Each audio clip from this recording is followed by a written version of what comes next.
Welcome to TouchPoints TV. I'm Debbie House, Editor-in-Chief of Retail TouchPoints, and I'm here with Scott Knaul, who's the CEO of SMK Workforce Solutions. That's right. Welcome once again. We seem to be doing this every year, I think. This is great. This is, I think, the fourth year in a row, so excited to be here. Thanks for always having me. No problem at all. So we have a lot to talk about today.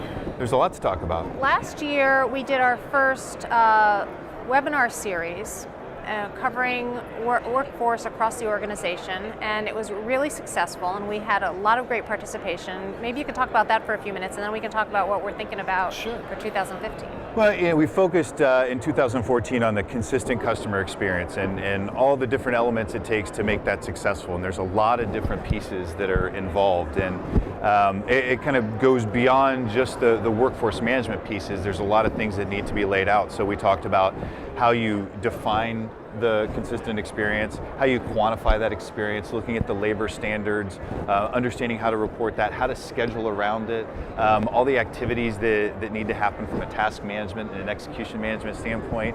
And then we got into kind of some of the next steps. Really, there was the fitting room and how that fits into the customer experience, and then the analytics and the metrics and really how to read it and what it tells you so that you can kind of course correct as you go through it.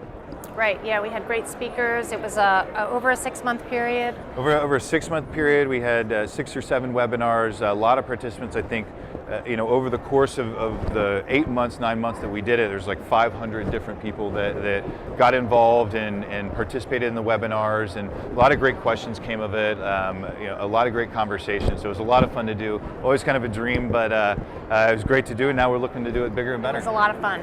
So we started with the consistent customer experience, and now we're at a point where I believe there were a lot of questions related to omnichannel, and I know that omnichannel is one of those terms. We're all using it in every other sentence, and I think it feels like it's time to really kind of define that and then talk about how to deliver on it. Is that what we're thinking about? Yeah, it was actually the first webinar way back in April where I said, look, for me, omnichannel isn't, omnichannel. Omnichannel is just retail now. This is how retail works. So, we need to embrace it and kind of get used to it and really acknowledge what are the things you need to do to be successful in retail. Omnichannel being one of those things. So it was clear as we went through the series, in each one of the different webinars, a lot of questions about omnichannel came up and how to consider that when you were defining and quantifying the experience.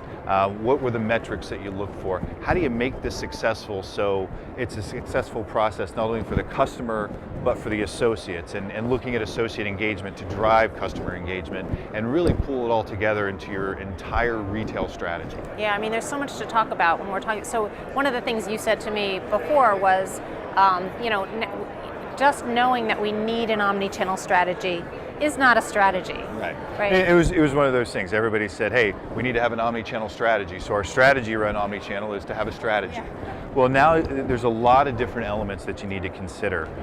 You need to look at inventory. You need to look at how you're providing labor for it. How do you understand the capacity from a labor and inventory standpoint in each one of the stores? How do you assign credit for the sale of the product from an omni-channel, from a pickup standpoint, from sending it to another store, and credit can come in a couple of different formats, right? There's certainly the acknowledgement of who makes the sale, but can you use some sort of gamification to understand and say, hey, we're going to recognize you for filling the order. Maybe you're not getting credit for the sale, but you're going to get some form of recognition around it. Yeah, that can definitely be a hot topic to talk about. An overarching theme, though, is now that we know we need an omni-channel strategy, what is the organizational structure going to look like in order to deliver on that promise? And I've been having a lot of discussions with retailers and solution providers about that, somebody's got to own the process. There has to be buy-in across the organization. We can no longer function in silos. And I think there are a lot of retail organizations who are still really struggling with that, because you're not going to be able to deliver the success, all of those details that we're talking about, unless you have a good process and an organization. Well, and I like to think of omnichannel and a couple of other functions within a retail organization this way.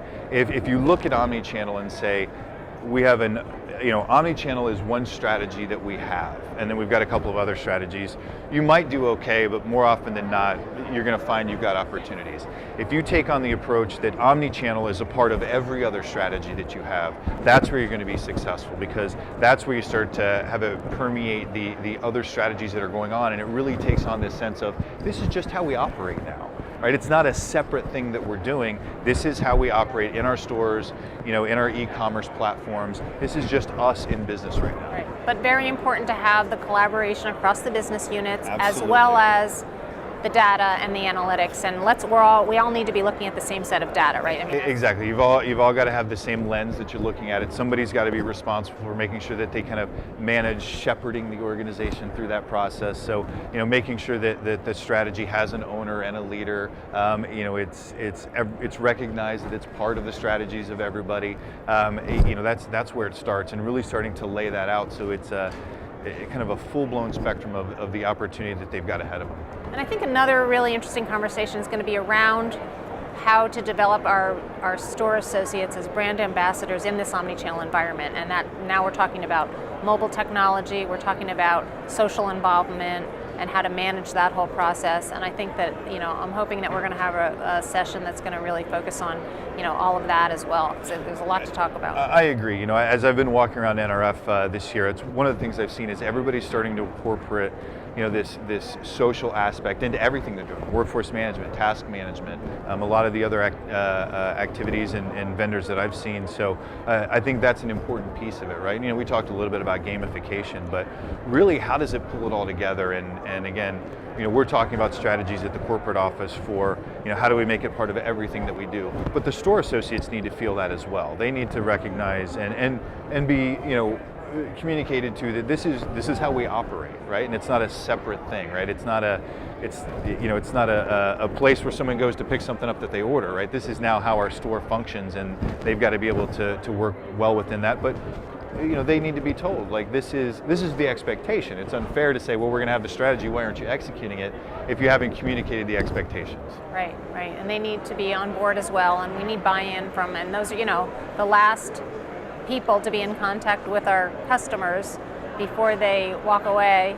Absolutely. So it's so important to have. Well, and that's how it ties back to the consistent customer experience, right? And again, that's at the heart of all of this, is how do you deliver a consistent customer experience? It's not just within the stores, it's within e-commerce too, but it's also about how you're delivering the expectation of the brand to your customers. So that's what I'm excited about this year, is we're really going to dig in deep on that. We've got some exciting participants and solution providers that are going to be talking about some of the details, and I think it's going to be it's going to be very exciting, right? It's building more on what we talked about and then really digging in deep from 2014. So 2015 is going to be pretty great. I'm looking forward to it as well. Thanks, Debbie. Me too. Well, enjoy the rest of the event. Thanks. You too. Take care. Thank you all.